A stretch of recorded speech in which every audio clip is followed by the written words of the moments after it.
All right. Hi, everybody. It's our CFB Talk 186. It's Tuesday night. This is when we like to talk to you about whatever issues you'd like to talk to in college football. Took a week off last week. I was out of town for a spring break with my kids, so took that off. It was the March Madness, so a lot of the shows I know I keep up with we're talking about basketball, even though they're college football shows. But we're back. Let's talk about what's happened really in the past few weeks of college football, which, even with March Madness going on, it's been a little quieter, but there's still stuff that's been going on. A couple of really quick minor news and notes off the bat.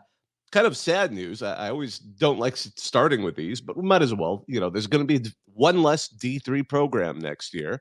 Birmingham Southern, which is a small private Christian college in Birmingham, Alabama. They have announced they're closing in May, so it's definitely going to end their football program. The Panthers have played since 1918. They're in the SAA, and this is unfortunately going to end their time there back in, I believe, December, according to AL.com. They said they were having some problems financially. They needed some help from the state legislature as kind of a Hail Mary. The legislature said no, so they've announced this week that they're going to be closing. It's a D3 program, not a huge one, but I thought I'd mention that. I always like to kind of note the passing of some of those programs. Kind of another quick on a kind of a different note, we actually crowned some champions because again, international college football exists, and again, small news and notes. But I always love these British college football. The British University, I forgot what they stand for. It's Bucks. It's British University College Sports, I believe. And they have two divisions. They actually have roughly 100 college football teams there. They're very amateur, very club. Some of those guys who play over there are actually American guys who are doing graduate degrees. And some of them are actually some folks just from around the world who end up in England and pick up American football. They crown their national champions. They have two different divisions, and they play back-to-back on the championship game. So Exeter has won their lower division, the UK College Football Trophy Final over Nottingham Trent. And the University of West England, UWE Bullets, have a three-peat after completely destroying Durham 52-0 in the top-level game. I don't know how they would do against others. I think Japan, Mexico, Canada, especially Canada, would wreak havoc over most of these teams. But I figured we'd just give that one a quick note. Again, if you'd like to join the conversation, you can always hit request. My name is Bobak Ha'Eri. It's Tuesday night. It's when we go over a little bit of things going on in college football. And again, we took a week off last week, so I'd love to just kind of go over some of those notes as well. This one again goes last week, but I just wanted to note that former Kent State safety Nick Saban has been inducted into the Mac Hall of Fame. It's so nice to see him getting that extra recognition. On kind of a wackier story I noticed this past week. This is coming out of Georgia. The Classic City Collective is offering Georgia fans an opportunity to plant a part of the new hedges at Sanford Stadium. That's cute, for $5,000. Okay, that one's a little bit more surprising. So there's apparently only 32 hedges available. Tickets will get you and 5 guests in and allow you to, I guess, manual labor to plant a part of the new hedge and receive a commemorative gift as well as a reception in the locker room. So, I'll give them credit. That's creative. That's certainly different. I wonder how many other teams can have such significant things that you could plant on a regular basis. But that's one of the ways that one of the top programs in the country is trying to raise money. A couple of other interesting news and notes. Shehan Jayaraja, who is my co-host on a program I do for Advanced Media, he was reporting that apparently 7 ACC schools have come to the ACC office to examine the strength of the grant of rights in the past months. In addition to Clemson and FSU, the teams of Miami, UNC, Virginia Tech, and NC State have also met with legal teams to examine the agreement. I would say that those aren't necessarily surprising names. Those are names we've heard of kind of in the background, where if Florida State and or Clemson break loose, they could potentially be some of the teams that are attractive. One of the things I do want to mention is it seems like Clemson and especially Florida State are throwing a lot of legal money to help North Carolina, which is apparently viewed as the most desirable target of ACC programs, to get free without forcing them to have to spend as much money on legal bills. Gosh knows, as an attorney, I can say billable hours wins out. I see Ski Masks Murphy, our regular friend, wants to come up here and join the conversation. Let's see here. Ski Masks Murphy, how are you doing?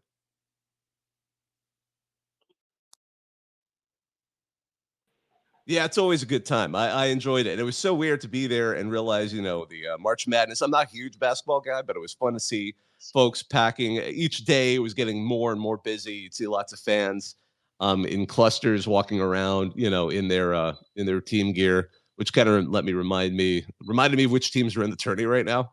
But yeah, how are you doing? I'm doing all right. I'm doing all right. I mean, I don't want to get too much into sports gambling because the NBA has their hands full right now. So we'll get to that another day. But yeah, I wanted to talk. I did want to bring up because I think either the last time we were on or the time before that I did mention it sort of seems like the conferences are going to sort of like reinvent the power conferences, like the Power Five, because I said like Florida State and Clemson seemed like the two who really wanted to leave the ACC, and it seems like they were targeting the SEC, but 18 team conference just it it just seems dumb, right?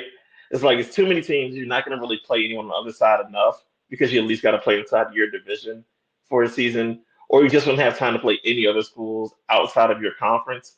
Which at that point is sort of like there's no true measuring stick versus other schools, so it's just a little bundle together. It seems like they're trying to concentrate too much power in too few of places, and it's just sort of like they need to just spread it back out again because I think the 12 team playoff is going to benefit everyone. But it just seems like these schools are headed the wrong way and chasing a little bit too much money. Yeah, it's interesting, isn't it? I mean, without really good central leadership, we have programs sort of reverting to looking out for themselves the most. And I do understand the motivation there. It's like, I mean, you could make almost a comparison to how nation states act in international relations. It's like, look out for yourself. I mean, United Nations is cool and everything, but I mean, unless they can control you, you're gonna do what you want to do, and that's always been kind of a classic problem. I'm curious to see how the larger conferences operate. I mean, I remember back in the day, gosh, was it around 2010 when it looked like, and my dates are a little fuzzy here, but I remember when the Pac-10 nearly had a chance to become like the Pac-12 or Pac-16 if Texas and Oklahoma had decided to jump over and bring their friends and all of that stuff. And there, people were trying to figure out, well, do they go to the old pod model or something of that nature? And now it's going to be interesting to see how, especially the SEC and Big Ten, make it work. And if the ACC breaks apart, and again, I don't know when that would happen, and if it does, I am assuming it'll be a few years. But who knows? Could be wrong, but I mean, I'm assuming it'll be a little while there. We'll get a chance to see how they work, but the money and the way it's being split up, particularly with that new CFP deal, and just kind of looking at uh, the I mean, it's funny you mentioned the 12 team playoff. I mean, now we're 12 team for 2 years, and then we get that 14 team arrangement. It seems like it's hard to see how it's going to slow down. I think at this point, here's where it gets interesting too, because I've had this conversation with people, and I've had this discussion. Like when we're talking about the future of college football, when we're talking about, I mean, not even that far in the future, like the next 2 years, 5 years. What do I think is going to be the biggest distraction? I think I mean, right now the hot topic is, realignment. Will there be more? Will the ACC break apart? How will the CFP work? Is it going to be 14 teams, and how are they going to break it down? 3-3-2-2-1, or whatever number combination you want to throw at them. I think those are really, it's fun to kind of hear them said out loud. But I think the real changer in all of this, and it's so funny too. I had an opportunity. I've had him. We've had him as a guest here on a Twitter Space before, but I've also enjoyed just talking with him in general. Michael McCann, the professor of sports law at New Hampshire. I had a conversation with him with Jahanjay Raja of CBS on this other program we do, and you know. I think the inevitability, the biggest question, the biggest change in the sport is going to be the college athletes being named employees. And then we're going to really see a shift, because that's going to really force all of these programs to do a self assessment that they've never probably. I mean, I'm sure in the background, I mean, at this point, it's inevitable. I mean, unless Congress does something, and it's extremely unlikely. I mean, what was it?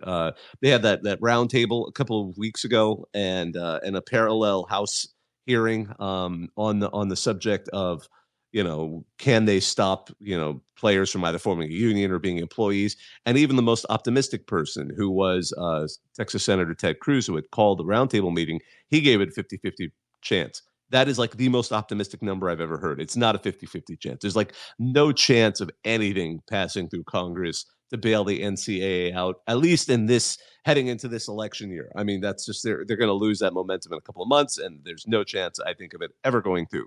The reason I say that is, without Congress, then really either through, NLRB or through some legal decision somewhere, is absolutely inevitable that we're going to have players declared as employees in some way, shape, or form. And if that happens, we're going to see it's going to absolutely force all of these programs to seriously look at their numbers and their finances and decide how far do they want to go. And I'm sure, we're going to see some cases of teams that might be on that border, trying to still make it work. But I don't know if they all can do it. But that factor in it is going to only feed into. Sir, this is a really long-winded answer, but it's really going to feed into that whole question that issue you brought up of, the greed that's kind of driving all of this. Because if suddenly the greed has led, because I mean, you think about how this all turned out. The NIL rules, loosening them up, state by state, this states competing with each other, making the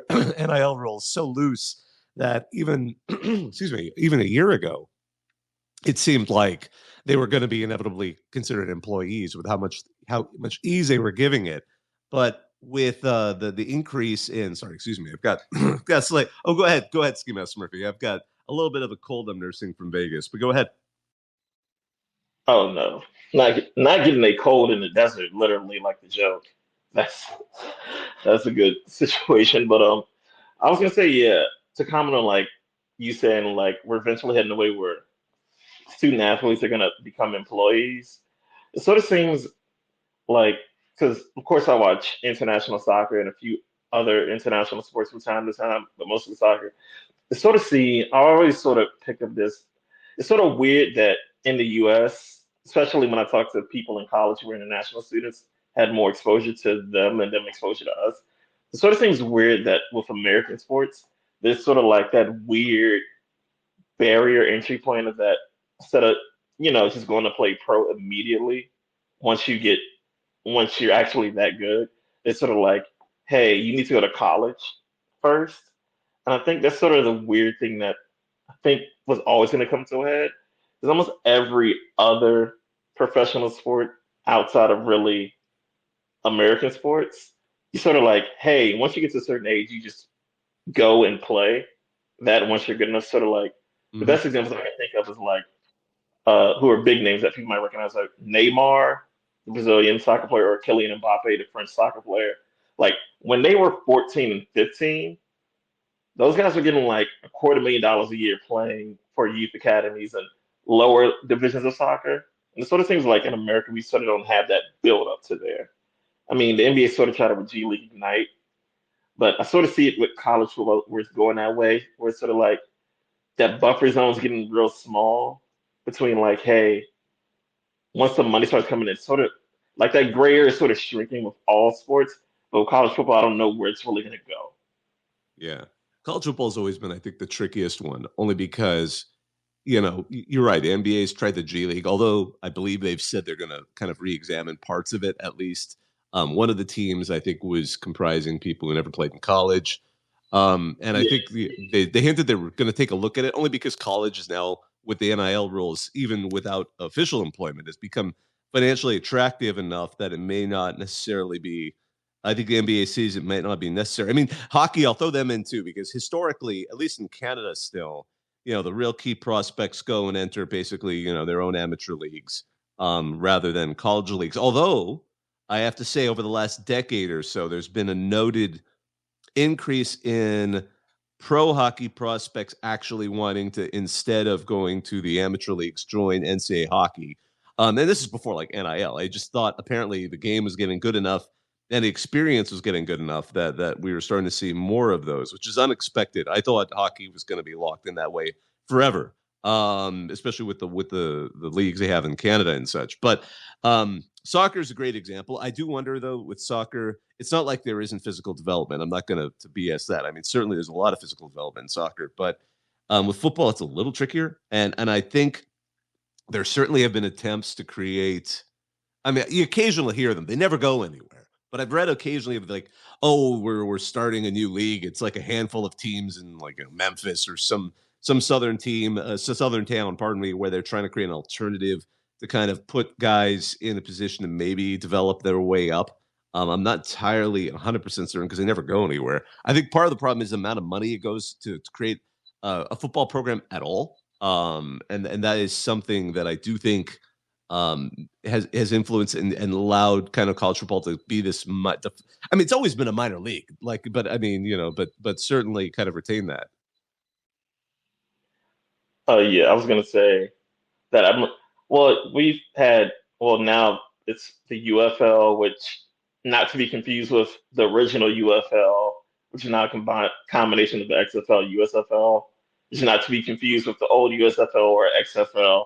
It's I don't know why they're repeating names, but I mean those with the whole spring season thing. It seems like it may sort of work itself out with them combining and having some support from the NFL, which I think could be a path because there was one player, if I remember his name correctly, who sort of got suspended from the University of West Virginia, and then because he couldn't play the season, he joined up for the XFL and ended up being like a fifth or sixth round draft pick, which I thought after that, like some guys may have seen it as a more viable path, but then NIL came in and sort of ruined that.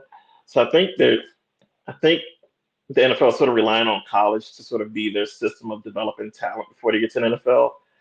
If they're not going to make the kids employees, the NFL may have to step in and like do something different, like just create a small other league. Because I mean, I do remember someone tried it here in Virginia, and that didn't go well. But yeah, we're getting to a weird like nexus point where it's like we either got to go one way or the other. We can't be in the gray in the middle. I just want to mention one kind of oddball prospect in all of this, and I have Travis May up here, and we'll get to you in a moment, I promise. One of the more interesting examples of kind of where could other sports go if there is some kind of weird shakedown of programs that are forced to. If there's a theory that if programs are all forced to pay student athletes as employees, and I think they really are employees, but I mean, if to formally do so, you might see some teams forced into a club level, which would be somewhat similar to how they are in a lot of European countries, especially at university level. But there was one interesting kind of example of a club sports guy who's actually trying out for the NFL. I don't know how much likelihood of him making it is, but I wanted to mention him, and his name is. Oh my gosh, I'm going to totally mangle it. He's a really interesting character. His name is Praise Olatoke. He went to Ohio State, I believe, on a track scholarship, but he ended up joining because there is actually an intercollegiate club football where it's run by students, and they're full pads, full contact. The Ohio State team is actually pretty good. There's also teams at some universities that don't really have football, some that do. But he's a kid who came from Scotland. I think he's Nigerian, but he came from Scotland. So he's at Ohio State. He ends up going onto this club team, and then through the NFL's international access or however they call it, he's actually getting to practice for to try out for the NFL. So that one I just want to throw that one out there because it's one that I keep forgetting to mention, and I always like these kinds of unique stories out there in college football, and that's certainly one of them. But anyway, Travis, how are you doing? Doing great. Thanks for having me up here. Yeah. I always, I mean, being where I am now, I just kind of always live in the weeds, trying to constantly basically earn a law degree covering college football year round. And so it's just interesting, just as I've dug deeper into the history of specifically college football, you learn a lot about the foundations of where, how things got to where it is today. Like, I don't know about, many international sports and just the timing of the development of college leagues or college ranks in sports versus pro, but college football is rather unique versus a lot of other American sports in terms of like the timing of the development of the college variation of it versus the pro. Because like if you go through like with baseball, like like the St. Louis Cardinals were playing in 1892. Like they were well established, well before the college monster that is the modern NCAA was born. And like with the first professional, even like basketball leagues, which is the other big sport here in the U.S. Just to your original point, ski mask.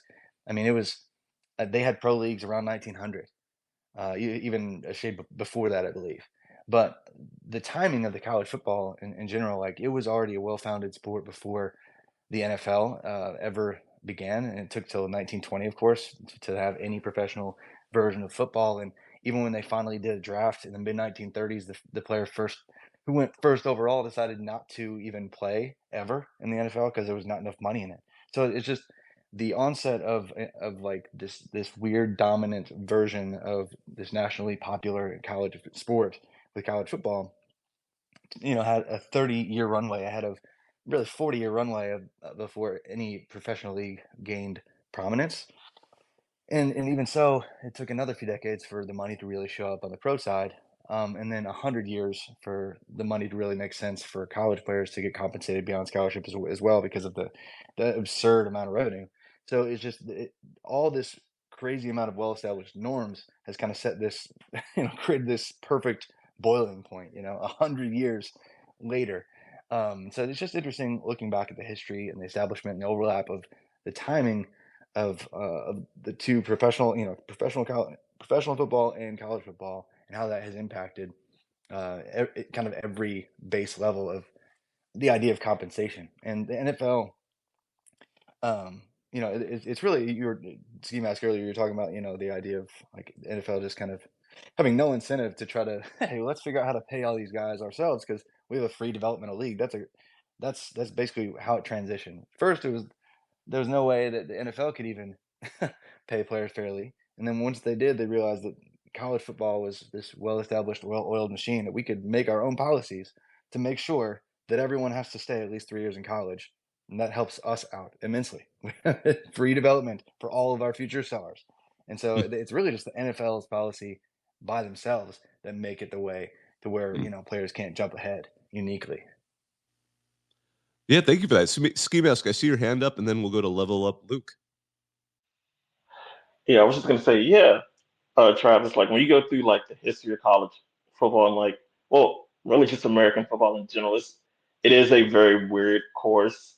And then also like figuring out how, the NFL and the NCAA got like this extreme amount of power over these great athletes and dictating their paths when originally the NCAA, even though it's over all sports, it was just founded on one principle to do one thing, which is, hey, could you edit the rules of football at the collegiate level and that the pre NFL but still like professional clubs were going against one another in certain places, like sort of college all-star teams, edit the rules so that we have less guys dying on the field. Because back then, basically, if you went to college for 4 years and you went to every single one of your team's football games, you would at least saw two people die on the field.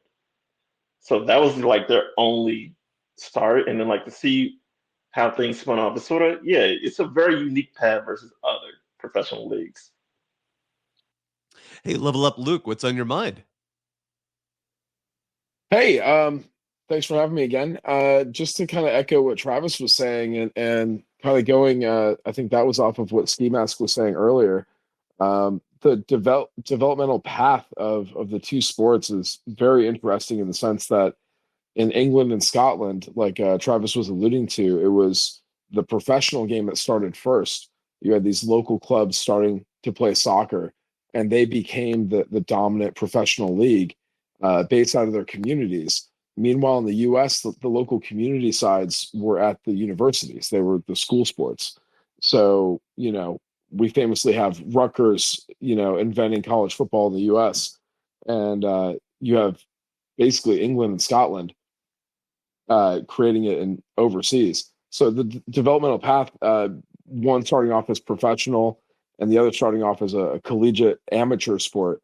Very interesting. And then our NFL didn't really take off until much later, much later. The Premier League had been well established. Well, the first tier of English football, at least. Premier League wasn't until 1990. Um, and they actually took a lot of pages out of the NFL's book. So it's been some give and take between the two sides of the Atlantic. And now you have, I think, arguably the two most profitable sports leagues in the world in the NFL and the Premier League. One of them having their own professional feeder system, and the other having an amateur feeder system. Going to what Ski Mask was saying. So I mean, it's really fascinating. I feel like it would be a really good like John Boy's like infographic YouTube video that you could sit back for an hour and watch like the path that these things take visually. Um, but I actually did want to mention like the main reason the English League has a professional developmental pyramid is that it's profitable. And we're seeing that college athletics is extremely profitable. What is stopping professional teams from signing exclusive deals with specific college feeder programs? Like, what's stopping the Atlanta Falcons from signing Alabama as their feeder program? And I know we have a draft process, but it seems like if you do that and you can share in the revenue from the college athletics program, that may almost be more worthwhile, because once you get past Division 1A, to Division I guess FCS, 1AA and below, it really is an amateur club program essentially. Um, the top level FBS is the only one that is a minor league feeder system. Yeah, I would just say, I mean, the draft aside, there is some benefit to being open to all of these programs, because I mean, you can't necessarily, even with a team as loaded as Alabama, or I guess Georgia's taken that spot at this point. You're still going to have spots where you won't get necessarily a Caleb Williams. There's a chance of the opportunity to shop around, and I mean, it is interesting though. This conversation has been very interesting, because it's funny to think about how. I think the idea of the athletes becoming employees is going to be at the college level is going to be very. It makes it all so much. The pro leagues feel a lot better about the arrangement, I think, in some ways, because first of all, they're not paying them, but second of all, I mean, as we just said with the G League in basketball, like the NBA may revisit that one team that is made of high school guys or former high school athletes that didn't go to college, just because now the college system has become attractive enough to maintain those teams. I want to give. Let's see here. Hey, it's Mage Ingrid. How are you doing? Oh, hey, sir. How you doing? Good. How are you? Doing good.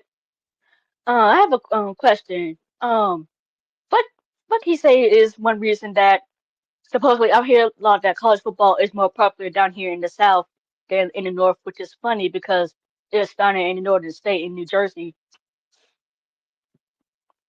Oh, well, there's lots of. Gosh, I'd love to hear some folks and their thoughts on this, but some of it's evolved with time.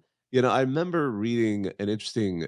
Oh gosh, it was ages ago, but how, especially on the West Coast and cities like Los Angeles, basketball has kind of grown to kind of supplant football. Some theories, for example, on the West Coast, and I know the West Coast better than the North, and the West Coast is kind of its own thing, but with the NFL obviously left LA for many years, when the Rams and the Raiders both had initially left. And so LA didn't have a pro team. So there was thoughts that, well, who are the players looking up to? It was a big problem, I think, with college football prospects. Some of these teams that used to be just absolute breadwinners for recruiting in the LA area don't really produce the talent they used to. And part of it is, people were pointing out like some of the big guys, the guys who might be great for football and being linemen and things like that, we're seeing Shaq and wanting to be Shaq. So they were all pursuing the basketball careers when Shaq was certainly unique in some ways, just as a physical specimen. But I've heard that theory as well. But, Ski Mask, I see your hand up. I'll let you go at this. Yeah, I looked into it once because I mean I'm from Virginia, so I'm sort of like in that little middle line area between like getting some northern aspects and some very southern aspects. But I only looked into it once, deep dive into like a small research paper in college, and the only thing that sort of came up multiple times was that so like the difference between the networks of cities, and that when you what we consider the north isn't everything north, like basically everything north of Kentucky that's east of the Mississippi, And like just the connection between those cities and the fact that Ohio is like the central area, and that's where the pro club started out at, and they spread from there, and they just didn't go south. And then when you look at the South, it's really you got Atlanta was a major hub, and not really too much else until you get to Nashville or go all the way to Dallas. So it's sort of like people were too far away to fall in love with the pro teams. You just fell in love with your local college team. Sort of similar to like as Level Up said, sort of with pro soccer in Europe. They didn't have college teams, so everybody just fell in love with their local club team. And it's sort of a similar fashion. Even though certain areas are sort of different. Like I went to University of Michigan. Everybody loves the Wolverines more than Detroit Lions, so Detroit Lions are so bad for so long. So you have some aspects, but there's no true way to go about it. But yeah, in the South, it is very different. I went to many Michigan games and no one ever got stabbed, but I've been to a few Georgia Tech games and I've seen blood.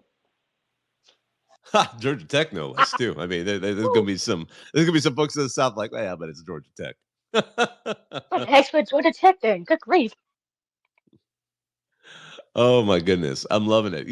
I wanted to mention just a couple of other quick stories. Just we can continue the discussion on whatever, including what we've just discussed. But I'm remiss if I don't mention that whole saga with Caden Proctor, who from Iowa was committed to Iowa, then had flipped to Alabama, started for Alabama last year, announces he's transferring. I guess as soon as Saban retired, he's transferring to Iowa, where I guess they'd always kind of kept a good relationship with them. They never kind of burned any bridges. So he's apparently entering the transfer portal and he's going to head back to Alabama. So not sure what happened. I kind of like that's now one of the stories I want to hear more about. Like, why did Caden Proctor, did he get to Iowa and then suddenly realize, you know what, this just doesn't quite feel the same way? Did Kalen DeBoer kind of sweet talk him? I also want to know how Ryan Grubb did for those like 2 weeks. He was Alabama's OC before leaving for the Seahawks. I mean, granted, maybe he just wanted to make that step to the NFL, or maybe really liked Seattle and wanted to return. But yeah, Caden Proctor is going back to Alabama. I can't wait to find out where that went. And there was, of course, a whole series of moves in at the administrative level, which we don't normally talk about. But my goodness, one of the stories we didn't get a chance to talk about was the shift of Trev Alberts from Nebraska to Texas A&M, and how upset some folks at Nebraska got over that. Because to be fair, Trev Alberts is a Nebraska guy.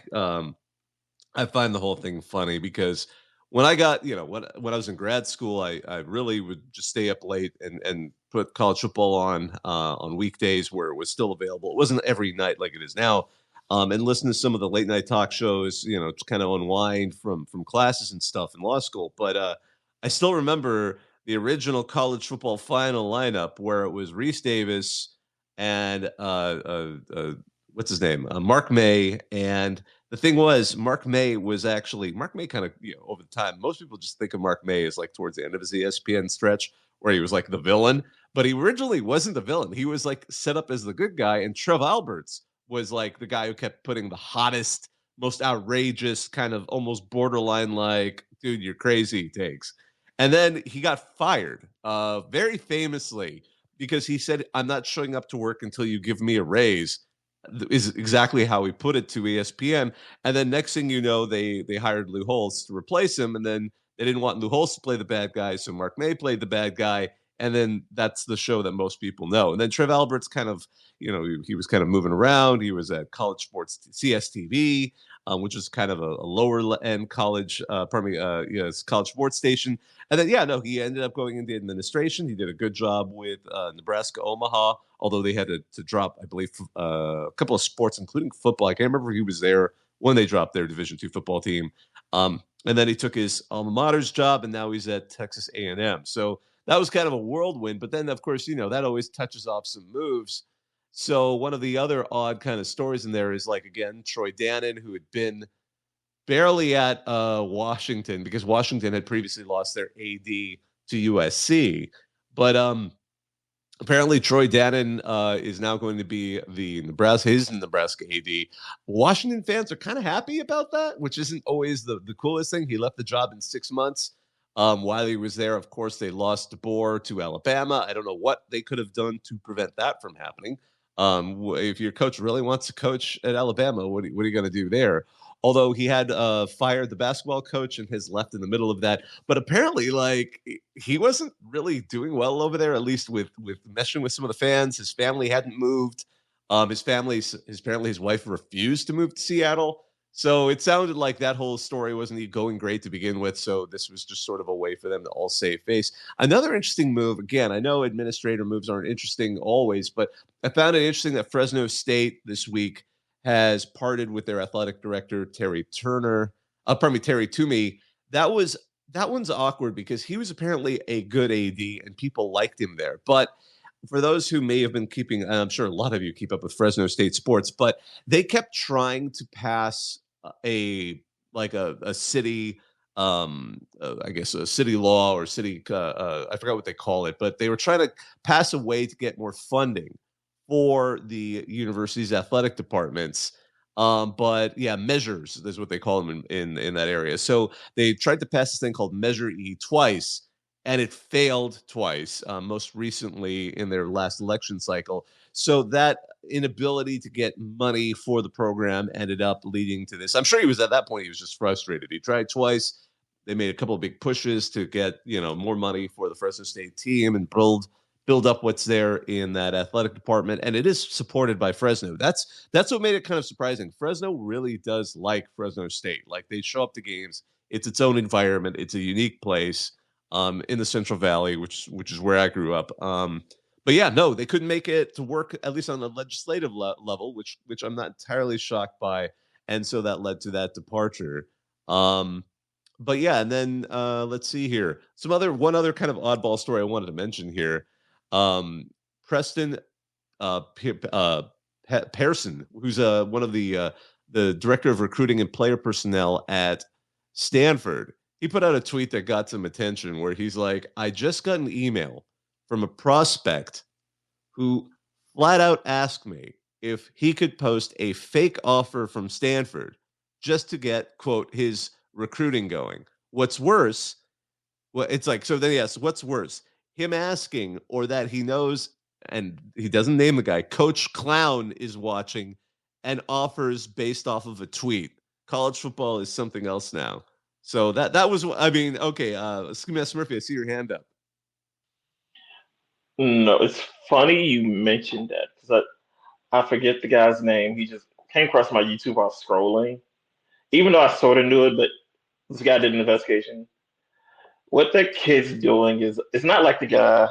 Who was the guy like years ago who did like the fake? Was it fake one to Colorado or Hawaii or something? Oh, it was Cal. That kid, he was like in some small town in Nevada, and he had a whole big press conference. He faked a signing day. But hey, you got to give him props for that. Faking a whole signing day is nuts. But no, this guy did an investigation and basically like 24/7 sports rivals and other things. It's if they found out basically as an athlete, if you get an offer, you automatically get 2 stars for your recruiting name.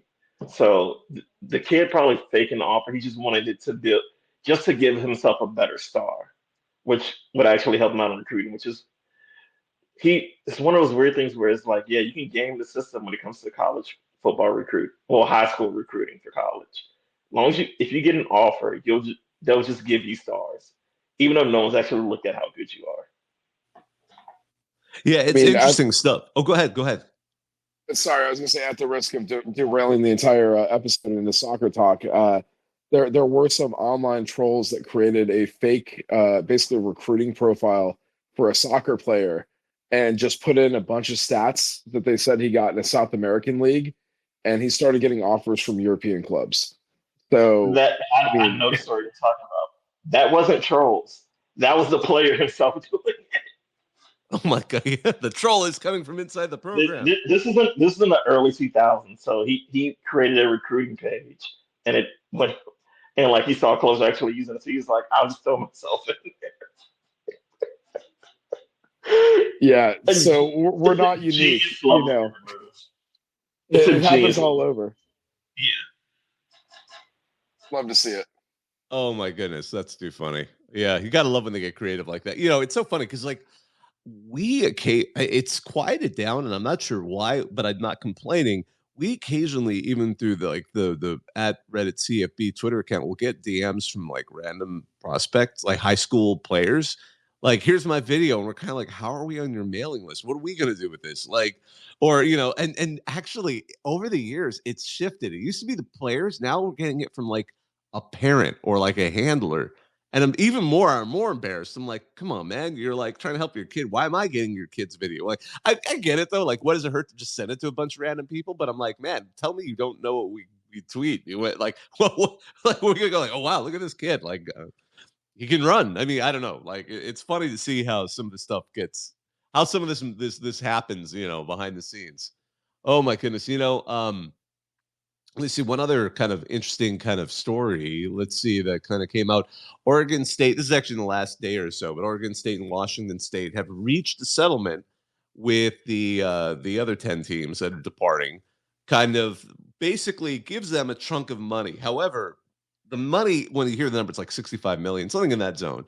It isn't as nice as it sounds. I mean, it's more or less it codifies what was expected. In fact, I think John Canzano or John Wilner, one of those two guys, who's so into the Pac-12 drama, reported this months ago, but it finalizes it, and so it gives Oregon State and Washington State basically a 2-year cushion where they're going to be financially okay, but then after 2 years, presumably during those 2 years, they're going to be trying to get into the ACC if it still exists or the Big 12. If they can't in those 2 years, that means we'll probably then see what will eventually happen between them and the Mountain West, which is, what people think if there is no better offer, that would be the direction they would look towards. But that's one of those things that's kind of popped up in the news. Not sure what else there really is to say about it other than that kind of that we're getting some finalization in that. Mage Ingrid, I see your hand up. Oh, I don't know if any of y'all saw, but I saw that Michigan and Ohio State, they're going to nationally televise a spring game. I saw, I forgot one's going to be on Fox. I forgot the other channel. Did y'all see that? Because I saw that online before, like a few days ago. Well, I mean, I can say Fox is the official media owner of the Big Ten, so that would make sense. Yeah, it would be. Yeah, exactly. They're partners. I mean, it's occasionally happen. I mean, we'll see how much attention it gets. I mean, I do like that people are trying creative things. Like I was just reading, I think The Athletic had the article today about how, and I mean, it's not like a scoop, but talking about how the Big 12 is having like a conference-wide pro day this year. I mean, Texas and Oklahoma, who are already leaving, kind of didn't participate. They did their own individual team days, but I thought pro days. But I thought it was an interesting idea. So I mean, we'll see more of that. I know the NFL Network is going to broadcast the Big 12's pro day, which will have obviously a bunch more players than were at the NFL pro day. I still think this would be a great opportunity to shift to an American Gladiators type of situation and really entertain the masses. But we'll give that a couple of years before your Mark decides to really kick it up a notch. Bring in Gladiators, bring them back. I'm pretty sure Nitro and Gemini are probably too old to do this anymore, but maybe we can find some former NFL prospects or some former WWE superstars to kind of go in there and in leotards, unitards, and kind of like clobber each other with pugil sticks. Oh my gosh, saw a couple of hands go up. Ski Master Murphy, I saw your hand up first. Bobak, you got to watch the 30 for 30. They can't bring it back. Now that everybody knows those people were not getting paid at all, it's not coming back. No one's going to be on there. They scam those guys worse than the UFC scams their fighters. No one's going to sign up for it. Pay the Gladiators, baby. If they can do that, you know what? If we can play college football players, I think we can pay Gladiators. We'll find the money. It'll be somewhere. Level up, Luke. Hey, Ski Mask, what we need to do is let the Gladiators unionize, and that'll solve all the problems. That's the NLRB story we want to see. No, I was actually going to throw out a few things here. You got me thinking. So, unless I'm mistaken, I believe Fox actually owns the Big Ten media rights. ESPN and their conferences are partners, but I believe Fox actually bought the marketing rights for the Big Ten. But I was also going to say, it came out recently. I heard an interview with part of this Clemson ACC lawsuit. ESPN has a ACC media opt-out for their contract deal in 2025. which is like halfway through the term that went till 2036, I believe. So ACC was locked in for the full term, but ESPN had an opt out halfway through, and now they could potentially exercise that while this Clemson and FSU case is going through the court, or cases plural. So if things get too hairy for the ACC, ESPN has a poison pill, I guess they could swallow to sour that whole deal and seal the death roll for the ACC and send all those teams scattering. And that just came out as part of the Clemson lawsuit in South Carolina court. Yeah, that Clemson lawsuit is something else. Like, I'm not going to claim that I'm an expert in that jurisdiction, but the gist of it is like they're saying, yeah, we signed this grant of rights, but grant of rights just shouldn't work. They shouldn't apply. Like, it's such a weird argument. They're basically saying like, yeah, we have these contracts, but contracts just shouldn't be allowed to be enforceable. Which, oh man, good luck with that one. That's a little too. Well, I don't Bobak, understand. as a South Carolina resident, let me tell you, that makes it sound like you're a West Coast liberal elite who's not familiar with our judicial system. By the way, you get a kick out of this. You get a kick out of this then. So like I teach tort law, right? And one of my favorite cases I teach, it's actually out of South Carolina where, I mean, it's ages ago. It's like in the 50s. But they're the whole thing is like whether or not people would be professional malpractice if they're following things that everyone else is following. And it's this case where I'm not going to bore with the details. Basically, it's an insurance fraud case. But somebody realized that no one was actually reading the laws as they were written and serving people with their like summons correctly. So these out-of-state law firms, like who were representing insurance companies that were going to be defrauded, looked at the paperwork and they said, like, you've got to dismiss the plaintiff because they never served it the way they were supposed to. So like the judge is reading over the paperwork and everyone must be like actually reading the laws of South Carolina this day. And they realize, oh my gosh, you're right. No one's ever done this the correct way in this history of the state. So they dismissed the case, and afterwards, unsurprisingly, the plaintiffs sue their attorneys for not filing it correctly. And the Supreme Court of South Carolina basically said, and this is actually a teachable, like this would be agreed upon, although it would never happen again. Well, when everybody is following a rule that is incorrect, it's actually not entirely incorrect because that was the custom. So you can't say they were being malpracticed because that was apparently allowed and no one had ever challenged it before.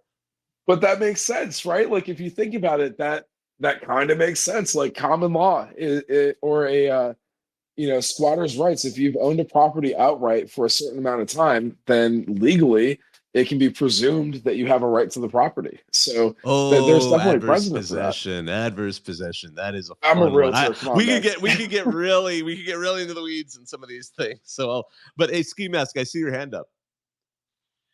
I mean, if we're talking about the way the law is handled by lawyers in the state of South Carolina, isn't that the place where the one guy like basically hired a hitman to kill his whole family, then someone hired a hitman to kill him? Absolutely, the Murtaughs. Yeah, the Murtaugh murders. Wild. Well, and so this is crazy because I went through a extremely minor civil case with a neighbor. I learned in that process because I wrote up full report 10, 11 pages and cited existing law and case structure. Like I did the whole 9 yards. And my neighbor just showed up and talked to the judge, and it went against me because the judge said, well, I went in the back room and Googled, and it seems like, it would just be fair to do this instead of the existing law. I learned through that process that the judges in the state do not have to have any legal background whatsoever. So they literally can just go in the back. They can go in the back room and Google something, and that's fair play here. So. Oh, that's a headache. Oh my goodness. We've certainly gone a little bit off the rails, and I think that's a good hint that maybe it's a good time to slowly wrap this up. One last story, and this guy, there's a guy on our CFB, and it's kind of a little less of a traditional thing, but he's been running these competitions of that wildest name in sports, and I mean all sports. So he did this one, and people were critical of him because he was using nicknames. Nicknames aren't fair. So he did one with birth names, and it seems like we're getting a runaway favorite in all of sports, like not just college sports, not just pro sports, not even just American sports. And it seems to be a French professional basketball player from Cayenne, so French Guiana, which if you know French, the French approach, they consider that part of France. They don't consider it like a colony. It's part of France. But Steve, ho you fat. 3 words, ho you fat, exactly how they're spelled. Seems to be Fantastic. the runaway winner in all of this. And I'm looking at his jersey. It's awesome. It literally is, oh, you fat. Look at me. This is, oh my goodness. So Steve, congrats. It looks like you're absolutely going to be the runaway winner. And he's 6'8", man, my goodness. So again, I hope so his paternal grandfather was an immigrant from China. So he looks African, but I mean, yeah, that he's got that it's his grandfather's where the ho you fat comes from. So my goodness, that's an interesting one. Well, that was if he plays college football at some point. Well, he's 35, so I doubt it. We'll let you know. I think that's a good place to wrap this up. If you missed the beginning, this turns automatically into recording. We'll get this to wherever you get your podcast. This is RCFB Talk. This will be RCFB Talk 186. I'm Bobak Ha'Eri. We do these every Tuesday night where we mostly talk about college football and whatever it is you'd like to talk about. It's always a pleasure. It's great to hear from all of you. Thanks to everyone who joined me up here. I hope you all have a great rest of your week. Now, hang up and listen.